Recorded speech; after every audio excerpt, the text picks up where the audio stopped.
everyone, this is Ryan Whitting, and you're listening to another episode of Rockin' You All Night, where we talk all things rock, all things metal, and all things with strings. And if you don't like it, then you must not rock. My guest this week is one of the greatest voices, guitarists, and songwriters ever. And I mean ever. Richie Kotzen, and we're coming to you from BLK Live in Scottsdale. So sit back, hold tight, and get ready for Rockin' You All Night.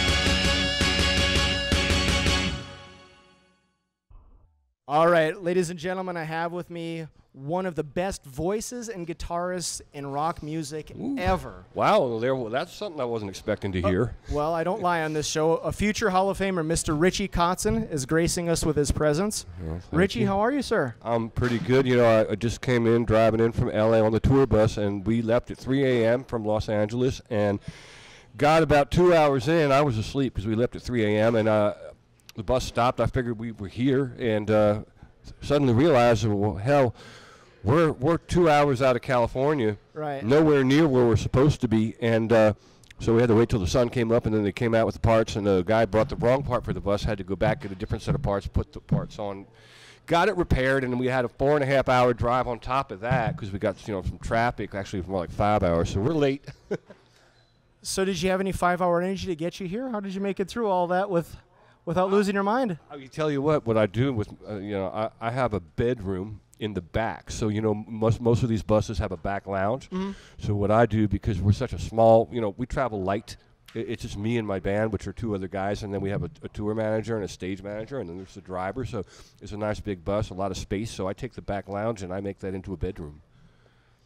You say only two guys that you need with you because you're like in the band. There's two in the band. The bass and you're player. like a one-man band, though. Well, no. I mean, no. What can't no. you do? Yes, no. Thanks to technology, I guess. Yeah, dude, I can overdub. Seriously. But I can't overdub Dylan Wilson and Mike Bennett, I'll tell you that. Really? You can't overdub those cats, no. Not at all. No, you'll see tonight. Dude, I can't. I've been waiting for this show for months. When they announced it, I'm like, I have to be here and I have to interview these guys. Well, I have to confess something to you. Is that we did 45 days in Europe, and I came home, and I haven't touched the guitar, and I haven't sung a note since I got home on the 28th, 29th, or 27th. I don't remember which day it was, but it was one of those days of July. And what I've been focusing mostly on in that time is gardening. Really? Yep. What's in the garden? Oh, well, it's not a typical garden like as in tomatoes and this sort of thing and that sort of thing. I'm just planting basic vegetation. So it's not an octopus's garden?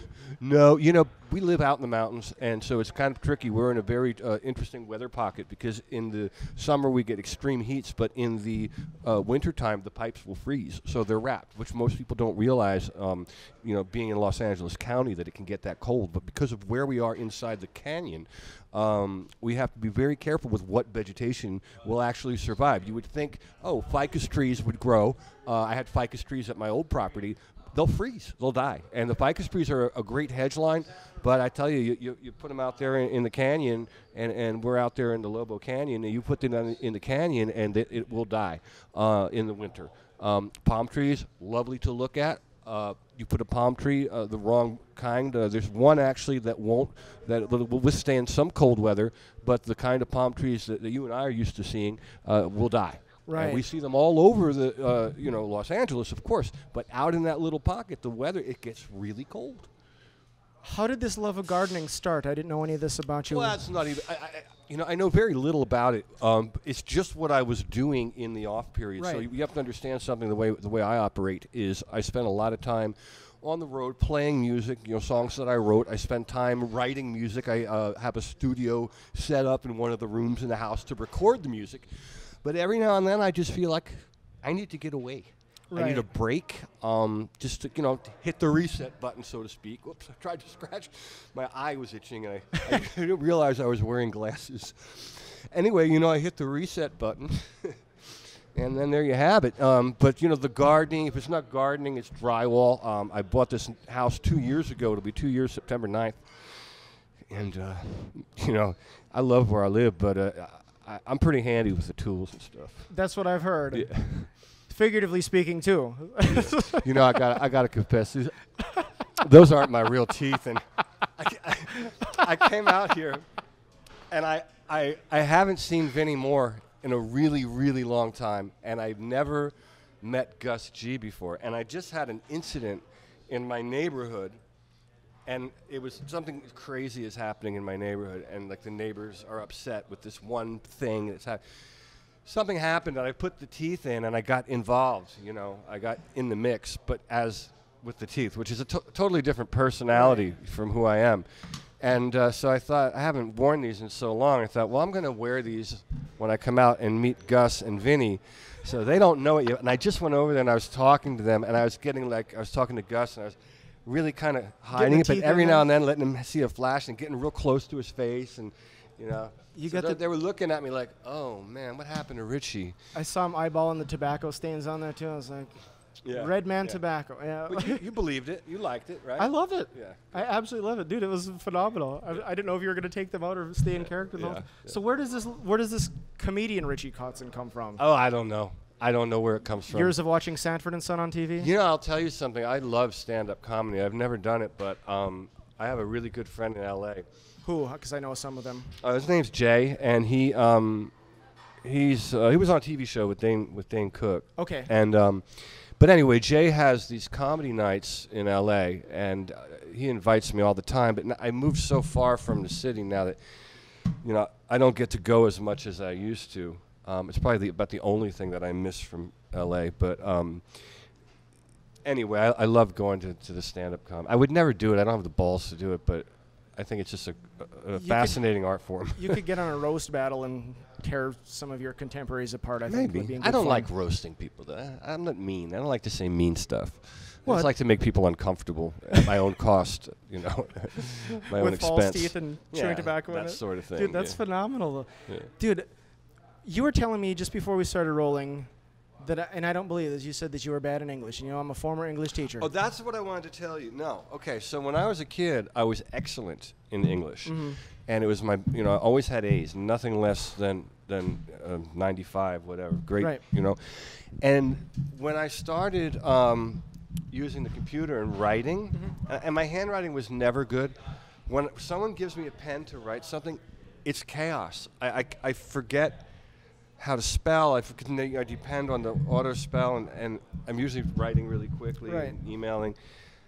And it kind of messed up my handwriting, you know. Like I have a hard time writing stuff. I really do. Really? Yeah. I don't know why. I mean, I don't know if there's something wrong with me or something, but It's surprising because the songs that you write are so. well, no, So I don't have an issue like with constructing, putting sentences together. Handwriting. Okay. And understanding. I'm talking about handwriting. Okay. Yeah, I should have been clear. I don't have a problem at all with the English language, and I know a lot of words, but all of I know which you so can many say on words. the show. Yeah. All of which. But you know, like that. Dude, I'm mesmerized by your hair, and I had Richie Kotzen in character. You're doing a few dates with Vinny and Gus. What are you doing from here then? You're still on tour? Are you going to Europe? Are you going? No. We already did Europe, and we already covered most of the United States. Not everywhere, but we did a couple of legs. Okay. Actually, technically, it's a small leg, but it's the third one we've done here since I put the last record out. We're going to go to New York in November. The 2nd, the 3rd, and the 4th, we're playing at Iridium. Okay. I don't know if you're familiar with that place. Not New York, no. I think it used to be, well, it's a jazz room. I think Les Paul used to be there, involved in that. Anyway, we got 3 nights there, and then we're done for the year. Okay. I am booked on a one-off cruise with this lineup. Monsters of Rock cruise, you're on it? Dude, yes. I have to get in on that. Yeah, go. You'd like it. And so but that's it. I'm really gonna not book any tours for a while because I want to stay home and fiddle around with my new house and see if I can electrocute myself. And then hopefully in that downtime I'll come up with some new ideas and write an album. And my goal would be to put a record out like sometime in June of next year. Okay. Because I know that I'm already being booked on a few festivals in Europe, so that would be a perfect way to kick off a new album cycle. Hell yeah. So that's kind of in the back of my mind, but I can't really control that because the songs come when the songs come. You know what I mean? Right. So I'm not in a hurry, and I'm not really worried about it. So. I've heard, and I know sometimes it's hard for people to talk about themselves. I've heard when you go to Japan, and this is a shoot, I've actually heard this, that it's like Beatlemania. It's not. It's not. No, and it never was for me. It's a weird thing. There's something happened where a lot of guys couldn't get record deals in the 90s, so they were getting record deals from other territories. What they would do is do licensing deals. Okay. I was one of them. I was signed to 2 major labels. I was signed to Interscope, and then I went to Geffen. And then right around that time, everything changed in the music business, and it was very difficult for me to find another major label. So I had a name for myself, so I started making my own records, producing them, recording them, and I would do licensing deals to foreign territories to get the record out, and Japan was one of them. And back then, Japan would actually fork over major label money for these records for a lot of us, a lot of people. So I did well in Japan. You know, I would go over and play in front of, 1,000 people. You know, 2 nights in Tokyo, I could sell out 1,000 a night in Tokyo. But I wasn't big. The Mr. Big was big. Right. Mr. Big would go there, that band, and they would play 3-4 nights in Budokan and sell it out. So they're big in Japan. But I was like a lot of the other guys that were just kind of trying to find their footing, who had a name, but were kind of going through it with the record companies in America. And then what happened is when the internet really got to the level that it is, guys like us were able to get our records out without a record company, and that was really, really cool, because now I can make the music I want.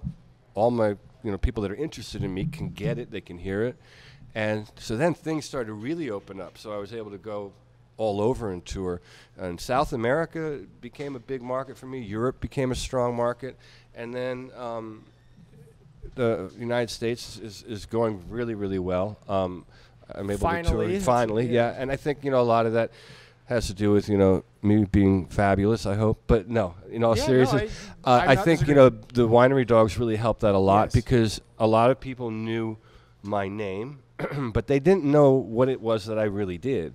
And I remember they'd come out and see the Winery Dogs, like, oh man, I didn't know you sing. And I'm like, well, I have 20 records out with me singing, and I do pretty well for myself. So singing, as a singer, it's like I've made my living from writing my songs more than anything.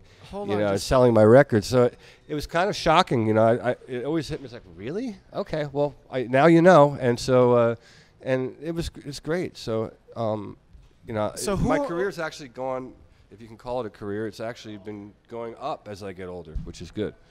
So who among us who's not Amish didn't know Richie Kotzen can sing? Seriously, dude. You have...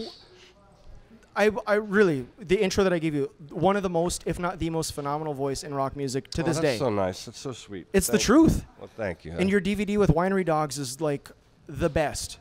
Like the best of the best. That was fun. We did was very funny. It was very interesting, funny.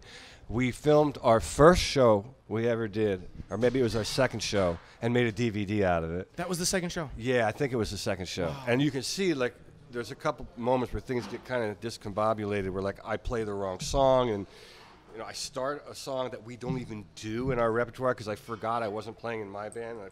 Yeah. Because in my band, I would just start tunes because they know, like, 40 of my songs. So I would just not have a set list. So in the video, there's one point where I go to start a tune. I go to start a cover song, Sarah Smile. Right. And they don't know the tune. They never played it before. And I'm supposed to be playing Fooled Around and Fell in Love. And I stop. And so it's kind of, I think it's charming. And then the last show that we played, we filmed in Santiago, Chile. No so kidding. It's like these bookends, Yeah. It's kind of cool. Phenomenal. One of the things, I want to go back to Japan just a little bit. This album here that you did, that... yeah. I'm not too fond of that album. Why is that? Well, I'll tell you why. You're talking about this. This was an idea that was presented to me by my booking agent at the time in Japan. Okay. All right. And they had booked 3 or 4, maybe 5 tours for me. And they said, we have an idea, something that we think would do very well for you and for us as a record company, because they were breaking into the record business. They had never put out records before. And their idea was to take this cartoon called Gundam, which is huge in Japan, and take the songs, which are very famous, and have an American person basically rewrite them. Right. And so that's what this record is. There might be 1 or 2 songs that I contributed, like an instrumental or something, to round it out. But these are songs that I had to somehow interpret. And like when you literally translate a song written in Japanese to English, it doesn't make any sense at all. And you have to read and try to read the sentiment of what they're talking about. So that's what I did on that record. And it was really difficult because I was dealing with a company that didn't know anything about creativity, and they didn't really understand anything about the record-making process. Right. So that kind of made my job miserable. Oh. But in the end, they put the record out, and we promoted it, and there are people that seem to like it. And I'm not saying it's a bad record or anything, but it's just not yours. My per time, se. What was happening in my life when I was doing this, I wanted to rip my hair out of my skull. Yeah. Don't do that. The No. women will be jumping out the window if you do that.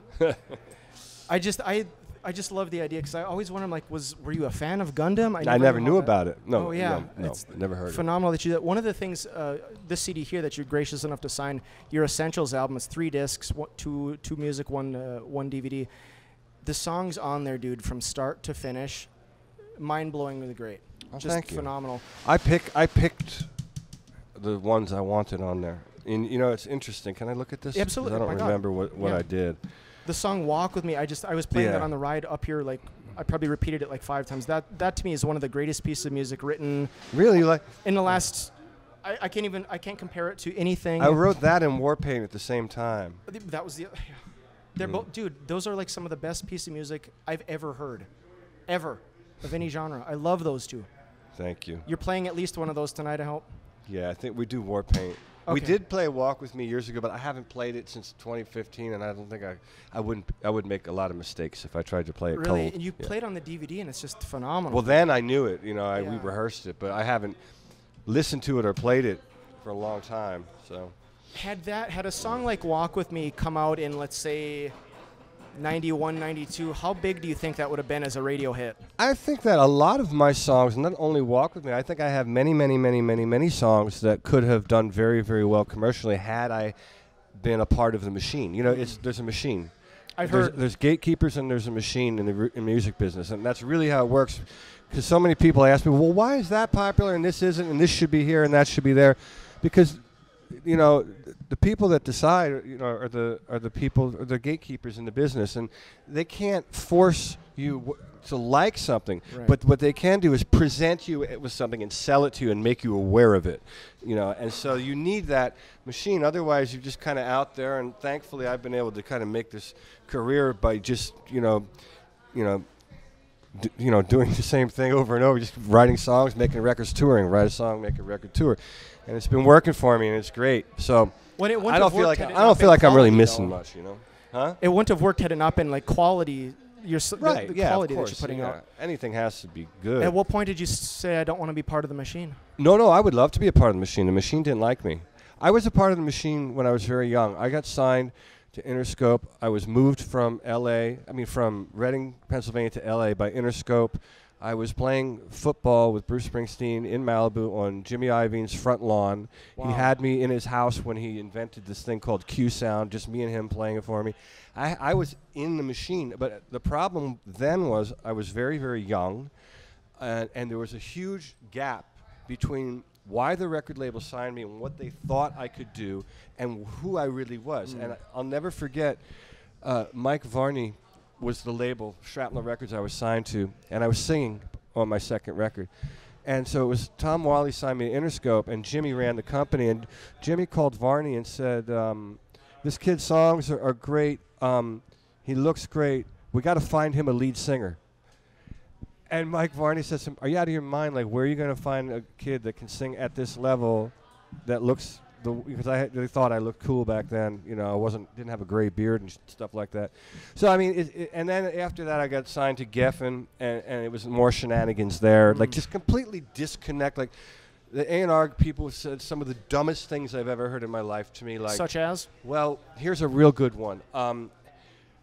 I had on my original demo that got me signed to Geffen, and this is in '94. I had my at the time wife, now ex, sing background vocals on the demos because I wanted that kind of gospel-y, Bob Seger-y, Black Crowes-y kind of Rolling Stones background. All the bands I love have female background vocals. So a very, very, very famous producer comes to my house because I wanted to produce my own record. They wouldn't let me. So I had a meeting with Mike Klink, who produced Appetite for Destruction. And he said to me, he listened to the demo. He said, those background vocals sound very gospel-y. I'm like, yeah, I know. He goes, do you want that? And I'm like, well, obviously, I've recorded it that way.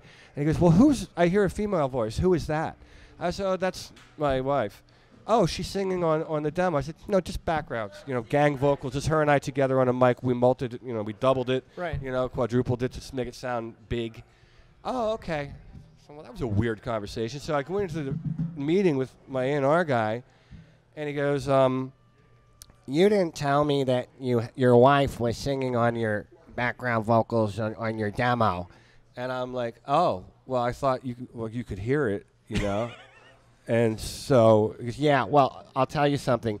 There will be no female singers on your record. You're making a rock record. There's no female singers that matter in rock. I mean, the guy went on a tangent, and in my mind, I'm like, whoa. I mean, at that moment, I'm like, I'm fucked because, like, every band that I thought was cool had those kind of background vocals, and it was just like, and so I was constantly in the machine, but in the wrong side of it, pretty much. It was just really bizarre. And after a while, I just thought, What goes on in their mind that they think that's a deterrent of album sales and popularity because you have an awesome sound? Like, how is this? Because they don't listen with their ears, they listen with their eyes. So they look at me as a skinny, long-haired white kid that, sounds very soulful. They used to say, well, you sound too black. They said that to me a million times. You can't sound like you shouldn't, because in their mind they look at me and they think, oh, I can sell him, and they wanted me to sound more like an 80s rocker. Well, by then the 80s rock thing was dead anyway. So, and that's all that up until that point that these guys really knew. Until you have some other younger A&R guys that kind of are hip and edgy, and they realize that the times are changing. But it's just I got in with the wrong, and they were powerful people, very, very powerful people in both companies. But they never really, it's like they didn't listen to what I was doing. They looked at me and thought, okay, well, the first time around I was on the cover of Guitar World magazine. I was in the reader's poll, and I had all this cool stuff. So the first time the record company bought my contract from the indie, they were looking at me as this kind of hard rock dude. They weren't even listening to the music I was writing. And then the second time around, I had just left Poison, so they weren't listening to the music again because they were thinking, oh, well, he was in a band that sold 15 million records, so we got to market to that base. And I'm like, no. You can't market to that base. We're marketing to a new base that never heard of me before, because we're marketing me and my music. We're not, it's like and it's 93 or 94, not 87. It was 94, yeah. So, it was 90, 91, 92. It was 90 when I got signed to Interscope, and then 94 was when I was with Geffen. And I mean, I don't want to diss these people. They're smart people. They made a lot of money. I mean, both the people that signed me were hugely powerful and discovered huge bands, big bands, like really big bands. So, it was just the timing and me and everything. It was just, they said the right place at the right time was like, it was the opposite of that. Well, and you're still but here. But I'm fine, man. Yeah. I live in a beautiful house. I got a beautiful car, beautiful wife, beautiful life, so I'm not complaining.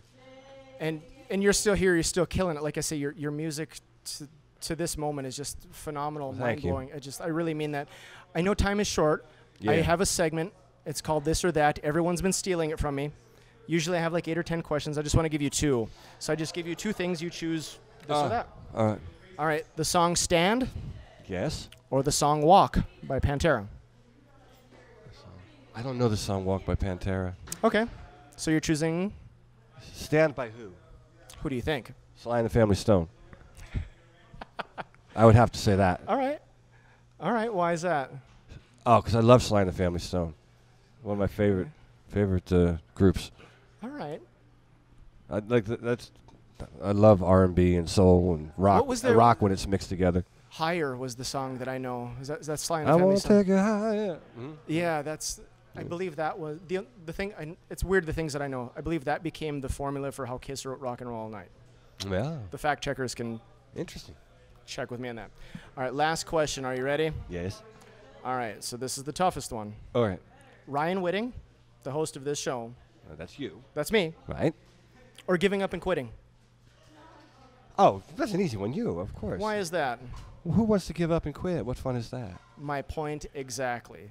Richie, it has been so awesome to have you here. I can't wait for your show tonight. All right, thank you. Thank you for all the years of just phenomenal music. Thank you for this interview, and just keep doing what you're doing. You're still kicking ass. I love these this. videos you make. Are they going to live so I can I go back? Can I go back and watch them? Hell yeah! Just to make sure I didn't say anything insulting or hurt anybody's feelings. We're gonna plaster. I'm gonna spread it all over like peanut butter. It's going everywhere. Good. Good. I will tag it. Who's in charge of your Instagram? I'm getting it all out there on Instagram. Me. All right, so I'm gonna tag you. Sometimes Julia gets a hold of it.